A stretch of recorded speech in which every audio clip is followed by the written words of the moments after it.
할렐루야.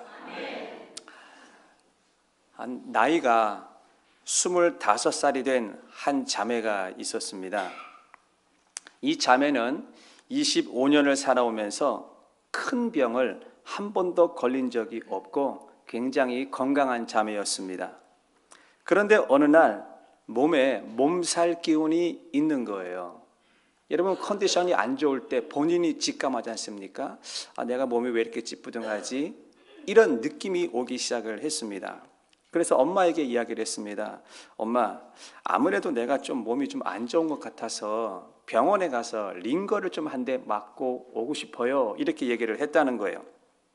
근데 이 자매는 몸이 조금 안 좋아도 이 병원에 가는 스타일이 아니에요. 그냥 젊으니까 그냥 이겨내고 그냥 집에서 동네 약국에서 약 하나 사 먹고 하는 스타일인데, 유독 이날따라 왠지 모르게 내가 병원에 가서 링거를 한 대 좀 맞고 싶은 마음이 들었어요. 처음 있는 일이죠. 그래서 동네 병원을 찾아갔습니다. 그래서 자신의 컨디션을 이야기를 하고 링거를 맞춰달라고 하니까 병원에서 가장 기본적인 기초검사를 해야 된다는 거예요. 그래서 피 검사도 하고 가장 기초적인 검사를 했습니다. 그리고는 의사가 부르더래요. 그러더니 갑자기 당신은 지금 링거 맞을 컨디션이 아니고 빨리 큰 병원을 가보십시오. 그러더래요. 그래서 별로 좀 기분은 안 좋지만 그 다음날 의사의 소견서를 가지고 큰 병원을 찾아갔습니다. 자, 큰 병원에 갔는데 큰 병원에서 하는 이야기가 지금 당장 입원을 해야 된다는 거예요. 아니, 25살 먹었고 25 될 때까지 크게 아파 본 적도 없고 몸에 이상 징후나 여러 가지 이런 것들을 느낀 적이 없었습니다. 그런데 얼떨결에 병원에 가라 그래서 큰 병원에 갔더니 큰 병원에서 하는 말이 지금 당장 지금 이 시간에 입원을 해야 한다는 겁니다. 그리고 입원을 시켰는데도 이게 일반 병동으로 들어가는 게 아니에요. 텔레비전이나 영화 같은 데서 보면은 여러분 혹시 무균실 보셨어요? 무균실 병원으로 입원을 한 거예요. 마스크 쓰고 다니고 왜 이렇게 자동문이 열리고 닫히고 하면서 아무튼 그런 대로 입원이 된 거예요. 그리고 난 뒤에 입원하고 난 뒤에 자신의 병명이 무슨 병명인지 알게 됐어요. 의사가 하는 말이 당신은 지금 만성 골수성 백혈병 진단을 받았다는 거예요. 좀 말이 어렵죠? 쉽게 얘기하면 그냥 백혈병, 혈액암이에요. 혈액암. 예전 같으면 이 백혈병이 치사율이 100%입니다. 걸리면 다 죽습니다. 그런데 지금은 약이 많이 좋아져서 좋은 약들이 많이 개발이 되었고 약으로 치료되는 경우도 종종 있다고 합니다. 그래서 이 자매가 그 무균실에 있다가 평생 먹어야 되는 이 약 한 봉다리를 잔뜩 들고 처방을 받아서 퇴원을 하게 되었습니다. 의사가 하는 얘기가 자매님, 이 약을 꾸준히 드셔야 됩니다. 그리고 자매님은 임신을 하시면 안 됩니다. 이런 얘기를 하더라는 거예요. 왜냐하면 평생 약을 먹어야 되기 때문에. 그래서 임신을 하게 되면 약을 끊어야 되는 것이죠. 또 약을 끊으면 혈액암으로 죽을 수도 있습니다. 둘 중에 하나인 거예요. 임신을 안 하고 평생 약을 먹고 살든지 아니면 약을 끊고 임신을 하든지. 그런데 사실 약을 끊는다고 해도 문제인 것이 임신이 된다는 보장이 없습니다. 죽을 수도 있습니다. 그래서 자신은 평생 아이를 갖지 못한다는 것 때문에 한참을 울었다고 합니다. 그렇게 울다가 하나님 앞에 울다가 하나님께서 이 자매의 마음을 만져주시기 시작을 했습니다. 그리고는 시가 한 편이 그냥 떠오르는 거예요. 그리고 이것을 가지고 노래로 만들었습니다. 반주 안 하셔도 괜찮습니다. 제가 자막을 한번 띄워드릴 텐데 여러분 이 노래를 아시면 우리 같이 한번 무반주로 한번 불러보셨으면 좋겠습니다. 주 나의 모습 보내. 어떻게 시작하죠? 주 나의 모습 보내 상한 나의 맘 보시네 주 나의 눈물 안에 홀로 울던 맘 아시네 세상 소망 다 사라져 가도 주의 사랑은 끝이 없으니 살아가는 이 모든 순간이 주 은혜임을 나는 믿네. 세상 소망 다 사라져 가도, 이 부분 더 부르고 싶으신데 죄송해요. 세상 소망 다 사라져 가도, 남들 갖는 자식 다 갖는데 자기는 자녀를 갖지 못하는 거예요. 결혼을 했고 남편이 있고 아이도 갖지 못하고 백혈병 진단을 받아서 언제 죽을 줄도 모르고, 그러면서 이 가사가 또 이 시가 떠오르면서 운율을 붙이고 이 노래를 계속 부른 거죠. 주 나의 모습 보네, 상한 나의 마음을 보시네. 주 나의 눈물 안에 홀로 울던 마음 아시네. 이 찬양은 마커스 찬양팀에서 싱어로 사역을 하는 소진영 간사의 간증 찬양입니다. 소진영 간사가 그렇게 울면서 기도를 했어요. 성전에 가서 주 나의 모습 보네, 상한 나의 맘 아시네. 주 나의 눈물 안에 홀로 울던 맘 아시네. 이 찬양을 계속 한나처럼 부르기 시작을 했어요. 그랬더니 정말 기적같이 이분이 임신을 하게 되었어요. 그러니까 약을 끊고 목숨 걸고 기도한 거죠. 그러니 생각을 해보십시오. 약을 끊으면 죽습니다. 그리고 약을 끊고 기도한들 임신이 안 될 수도 있습니다. 그러니 이 여인이 성전에 와서 이 노래를 부르면서 얼마나 간절하게 기도를 했겠냐 말입니다. 그냥 주 나의 눈 이게 아니에요. 자신의 온 마음을 다 담아서 하나님 앞에 울며 한나처럼 기도를 했어요. 그런데 기적같이 임신이 된 거예요. 너무 놀랍지 않습니까? 그리고 이 임신한 아이를 뱃속에 10달 동안 품고 있다가 출산을 했어요. 너무너무 기뻤어요. 그리고 회복실에서 하루 이틀 기다리고 있는데 이 간호사실에서 전화가 왔습니다. 소진영 어머니 놀라지 마세요. 이런 말이 더 놀라게 만드는 거예요. 애기 엄마 놀라지 마세요. 그게 또 더 놀랍잖아요. 그리고 하는 말이 아기가 한쪽 귀가 이상하다는 거죠. 한쪽 귀가. 그러니까 며칠 더 있어야 됩니다. 검사를 해봐야 됩니다. 이런 전화가 걸려왔어요. 그러니까 이 자매가 아이를 붙잡고 밤새 울기 시작을 한 거예요. 왜냐하면 이 자책감이 드는 거예요. 이 엄마 때문에. 이 엄마가 약을 얼마나 먹었어요. 자기가 약을 자기 생명 유지하기 위해서 약을 그렇게 엄청 먹었기 때문에 이 약에 대한 부작용으로 혹시 우리 아이가 무엇인가 something 프로블럼이 있는 게 아니냐, 이런 마음으로 그냥 막 울기 시작을 한 거예요. 그리고 아이를 수유를 모유를 주면서도요 귀를 붙잡고 밤새 그냥 우는 거야. 그냥 애를 바라보면서. 근데 이 모습을 친정엄마가 옆에서 이렇게 쳐다보고 있었어요. 친정엄마는 누가 더 걱정이 될까요? 딸이 더 걱정이 될까요? 손주가 더 걱정이 될까요? 어떻게 아세요? 그게 어미의 마음이거든요. 둘 다 걱정이 되지만 딸이 더 걱정이 되는 거예요. 그래서 이 딸이 안 먹잖아, 밥도. 그리고 애를 안고 계속 울기만 하는 거예요. 그리고 젖을 계속 물리고 있는 거예요. 그러니까 엄마가 그러는 거예요. 딸한테, 진영아, 너 이제 좀 그만 좀 울어라. 너도 이제 좀 잠 좀 자야 될 거 아니냐. 몸도 성하지 않은데 그렇게 계속해서 젖을 물리면 너 몸 상한다. 여러분, 이게 어미의 마음 아니겠습니까?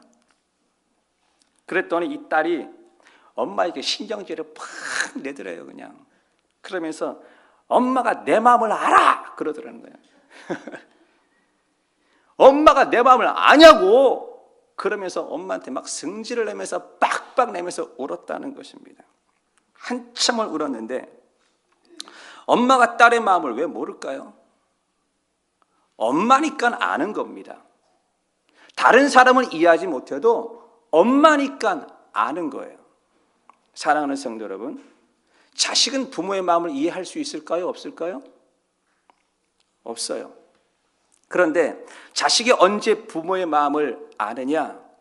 본인이 자식을 낳아서 길러보면 부모의 마음을 그냥 알게 되는 거예요. 그런데요, 그때는 부모가 많이 늙었어요. 아니, 어쩌면 그때는 내가 부모의 마음을 알 때쯤 되면은 부모가 안 계실 때도 있어요. 안 계신 분도 계세요. 자, 그러면 제가 질문 하나 더 해보겠습니다. 성도는 하나님의 마음을 알 수 있을까요? 모를까요? 왜 대답을 못하세요? 성도는 하나님의 마음을 이해할 수 있을까요? 없을까요? 모릅니다.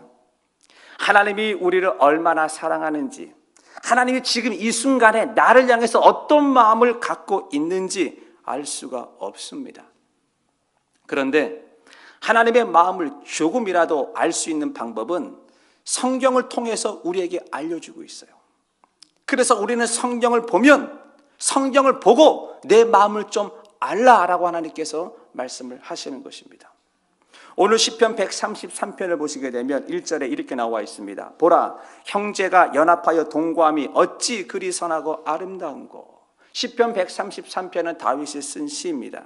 그런데 하나님께서는 다윗을 통하여 당신의 마음을 우리에게 표현을 하고 있는 것입니다.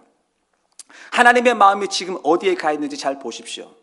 보라, 형제가 연합하여 동거함이 어찌 그리 선하고 아름다운가. 쉽게 말하면 형제끼리 싸우지 말라는 것입니다. 여러분, 이것이 부모의 마음이에요. 아이들이 왜 싸웁니까? 부모님의 마음을 모르기 때문에 싸우는 거예요. 아이들의 마음은 부모님께 가 있지 않아요. 아이들의 마음은 나에게 와 있어요. 그러니까 내 것 친구다 보니까 동생과 형과 싸움박질을 하는 것입니다. 어떤 부모는 죽을 때 유언이 뭔지 아십니까? 평생을 살면서 마지막에 가장 제일 중요한 순간에 한마디 남기고 가는 것이 무엇인 줄 아냐고요? 형제끼리 싸우지 마라. 그리고 죽습니다. 부모된 입장에서 형제끼리 서로 싸우지 않고 연합하고 동거하는 것이 내가 마지막 인생을 마무리하면서 나의 소원이라는 것입니다. 그런데 하나님도 그러세요. 하나님도 싸우지 마라. 싸우지 않는 것이 선하고 아름다운 것이야. 이렇게 말씀하셨습니다. 그래서 형제가 동거하는 것이 얼마나 보기 좋고 형제가 동거하는 것이 얼마나 아름다운지 모른다라고 성경에서 말하고 있고, 그것에 대해서 더 자세하게 두 가지의 예를 들어주고 있습니다. 그 첫 번째가 뭐냐? 바로 그 밑에 절 시편 133편 2절을 보시게 되면 머리에 있는 보배로운 기름이 수염 곧 아론의 수염에 흘러서 그의 옷깃까지 내림 같다 그랬습니다. 하나님이 보실 때 형제가 연합하고 형제가 동거하는 모습이 이렇다는 거예요. 너무나 아름답고 너무나 보기 좋다는 것이에요. 뭐가요? 형제가 연합하는 것이. 그러면서 무엇에 비유를 하고 있냐면 대제사장 임명식에 비유를 하고 있습니다. 여러분, 여기 아론이라고 하는 사람이 등장합니다. 아론은 초대 대제사장입니다. 제사장 임명식 할 때에 보배로운 기름을 제사장의 머리에 부으면 그것이 옷깃을 수염을 타고 내려서 옷깃까지 이렇게 흘러내린다 그랬습니다. 하나님께서는 형제가 연합하여 동거하는 것이 이렇게 보기 좋고 마음이 흡족하다라고 말씀을 하고 있는 것입니다. 두 번째 하나의 더 예를 든 것은 시편 133편 3절 상반절에 보시게 되면 헐몬의 이슬이 시온의 산들에 내림 같도다 그랬습니다. 여러분, 헐몬산에서 물이 흘러내립니다. 그리고 온 땅을 녹색으로 쫙 덮었다는 거예요. 한번 생각해 보십시오. 산에서 물이 내려와 가지고 온 대지가 푸르게 쫙 깔려 있다는 것입니다. 얼마나 아름답습니까? 자, 그러면 무엇이 하나님 보시기에 이렇게 아름답다라는 것입니까?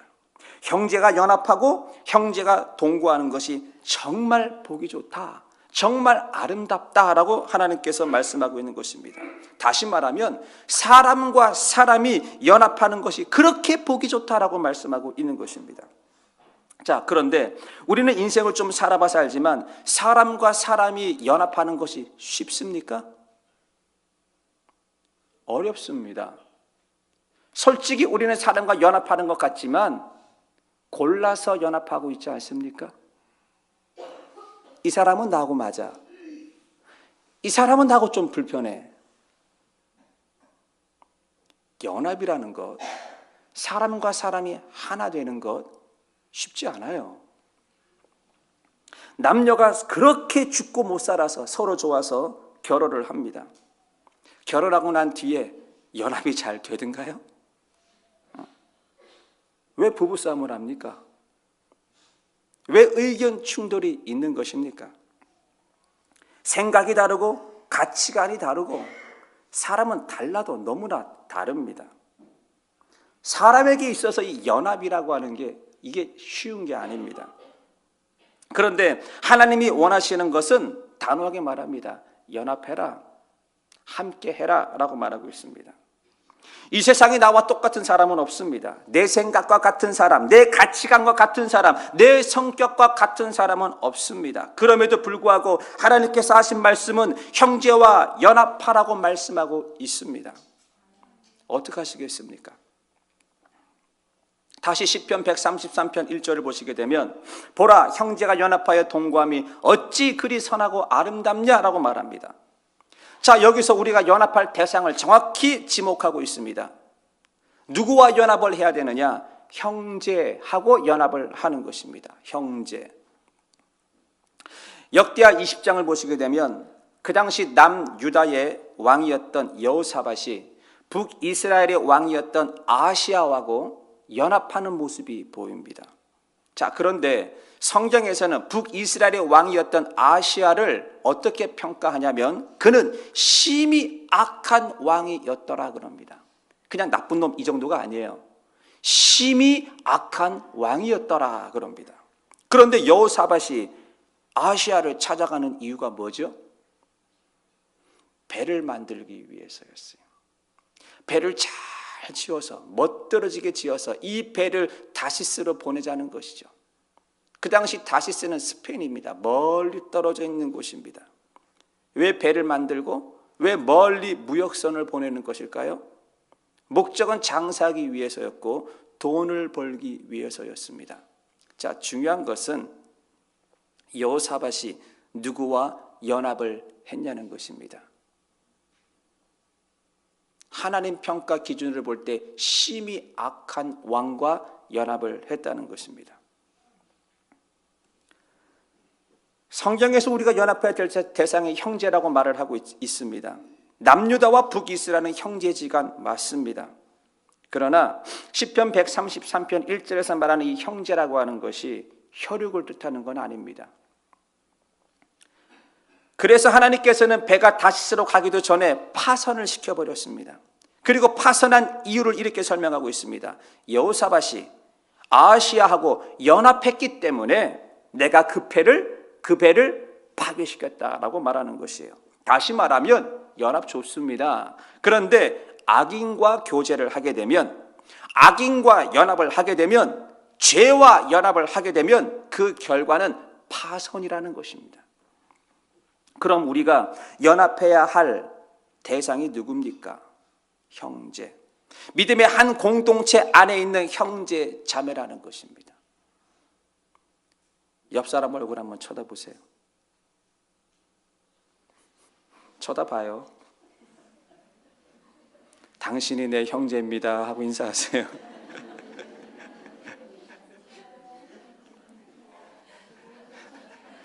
왜 웃으세요? 그 사람하고 싸우면 안 되는 거예요. 지금 쳐다본 사람하고.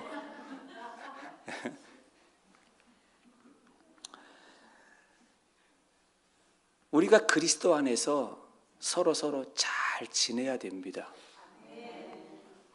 먼저 다가가야 됩니다. 먼저 말을 해야 됩니다.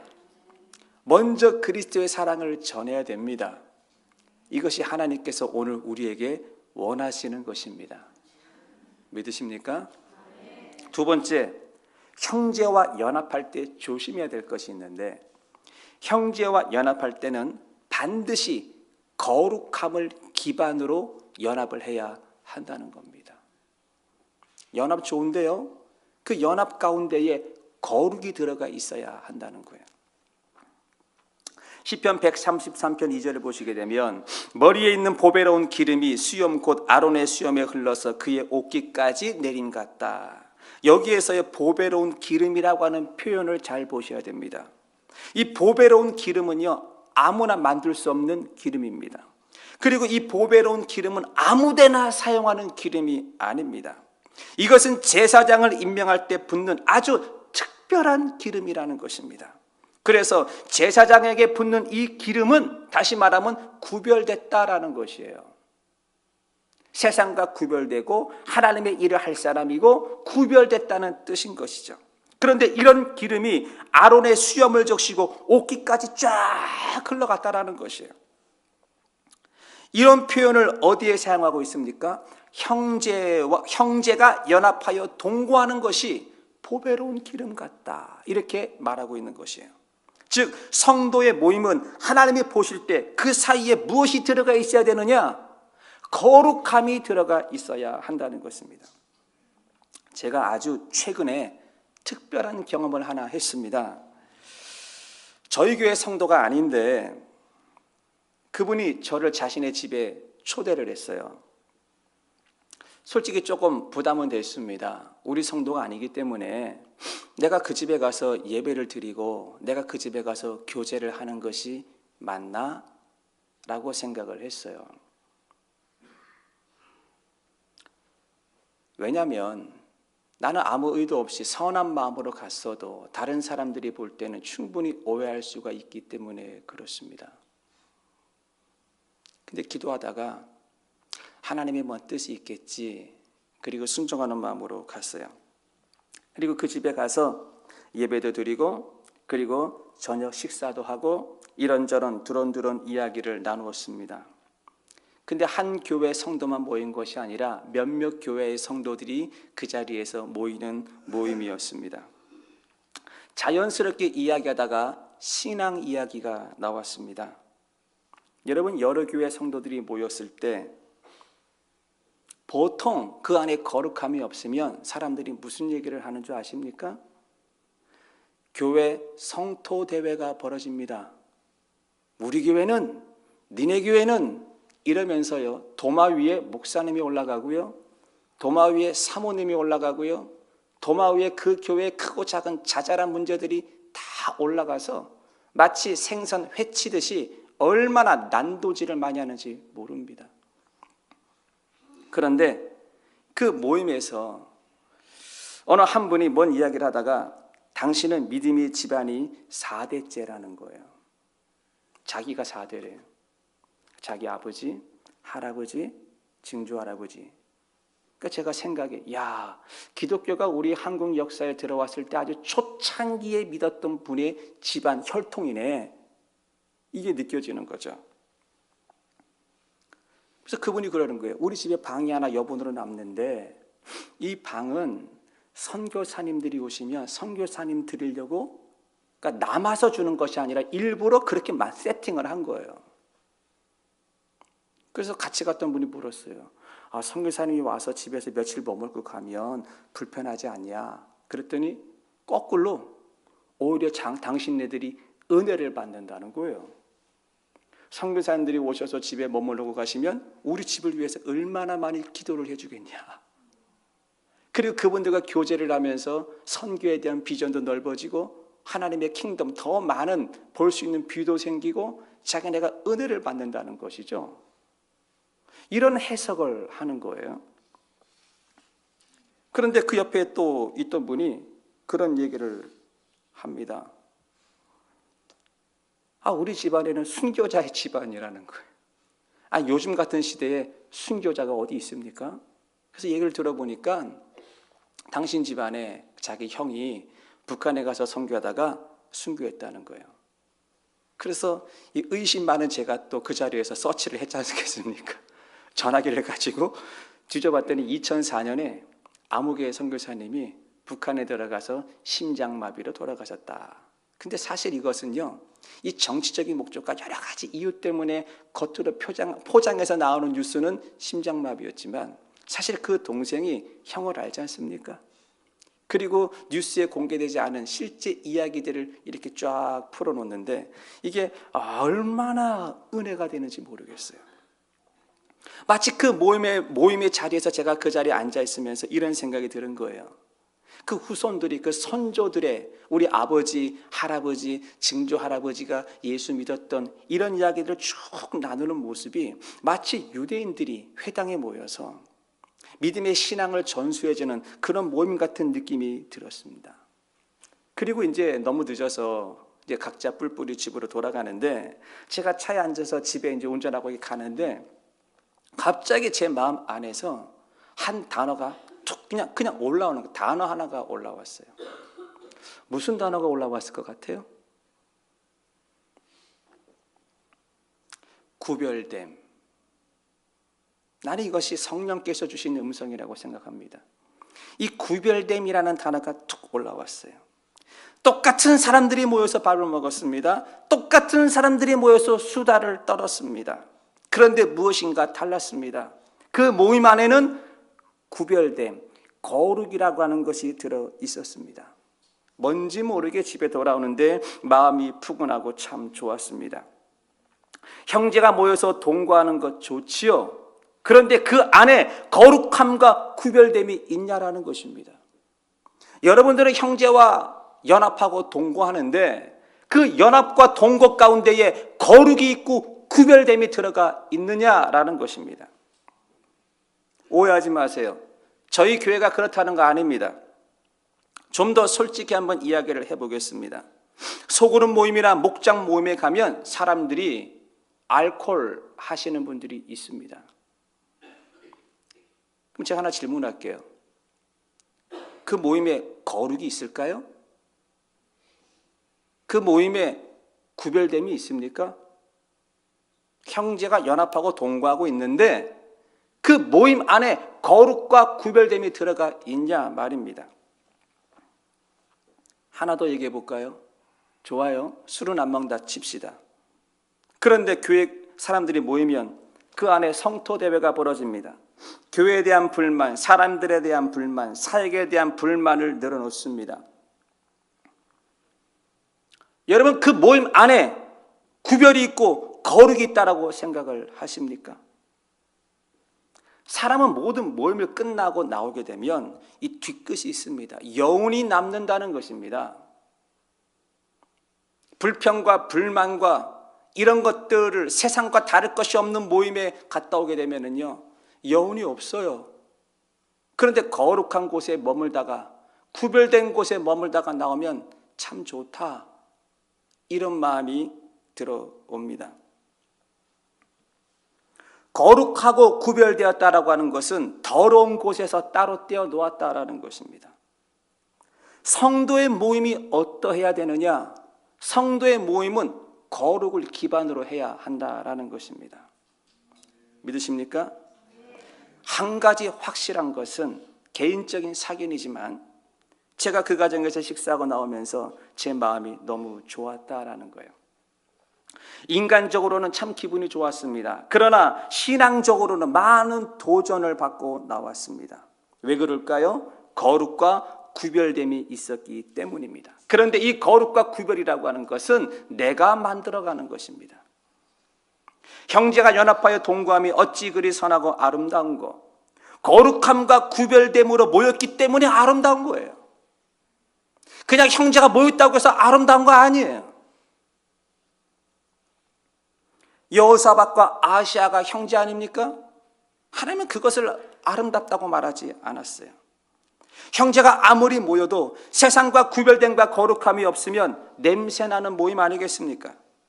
그러므로 사람이 모인 자리, 형제가 모인 자리에는 반드시 거룩함과 구별됨이 있어야 하나님 보시기에 아름다운 모임이 된다라는 것입니다. 저는 우리 프라미스 공동체가 이렇게 거룩하고 구별된 모임이 되어서 하나님이 보실 때 정말 아름다워, 정말 보기 좋아, 내 마음에 흡족해, 이런 공동체가 되기를 간절히 소망합니다. 마지막 세 번째는 형제가 연합하는 것이 축복의 통로인 걸 믿으셔야 됩니다. 한번 따라합시다. 형제와 연합하는 것이 축복의 통로다. 시편 133편 3절을 보시게 되면 헐몬의 이슬이 시온의 산들의 내림 같도다. 거기서 여호와께서 복을 명하셨으니 곧 영생이로다 그랬습니다. 자, 복 받기를 원하시는 분은 한번 큰 소리로 아멘 해보시기 바랍니다. 아멘. 여러분 믿음대로 될 줄 믿습니다. 아멘. 자, 그러면 사람하고 잘 지내야 됩니다. 이건 좀 부담스럽죠? 복 받기를 원한다 아멘 하지만 사람과 잘 지내야 된다. 왜요? 나하고 코드가 안 맞는 사람이 있거든요. 나를 코드는 둘째치고 나를 힘들게 하는, 분위기를 어렵게 만드는 사람이 있다 말입니다. 어떻게 하시겠습니까? 저는 개인적으로 인생을 그리 오래 살진 않았지만 한 50 이상 살아보니까 가장 큰 복 중의 복이 뭐냐? 저는 인복이라고 생각합니다. 물론 때로는 어떤 사람들은 물질의 복을 더 큰 복이라고 보는 분도 있지만 그분은 나하고 뷰가 틀려요. 저는 그렇게 생각 안 합니다. 인복이 진짜 큰 복이라고 생각을 합니다. 왜냐면요, 사람을 얻으면 돈은 따라오게 되어 있는 거예요. 근데 돈부터 챙기지 않습니까? 돈 떨어지면 사람 떨어지더라고요. 그러니까 진짜 복이 뭡니까? 인복이에요. 사람 잘 만나는 것이에요. 그런데 사람들이 왜 복을 받지 못합니까? 관계가 안 좋아서, 사람과 연합하지 못해서, 골라서 사귀어서 사람들이 복을 못 받는 거예요. 시편 133편 3절을 보시면 헐몬의 이슬이 시온의 산들의 내림과 같도다 그랬습니다. 여러분, 헐몬의 이슬이라고 하는 것, 이 헐몬산은요, 이 레바논 산맥, 큰 산맥 남쪽 끝자락에 있는 해발 2770m의 산입니다. 아주 높은 산입니다.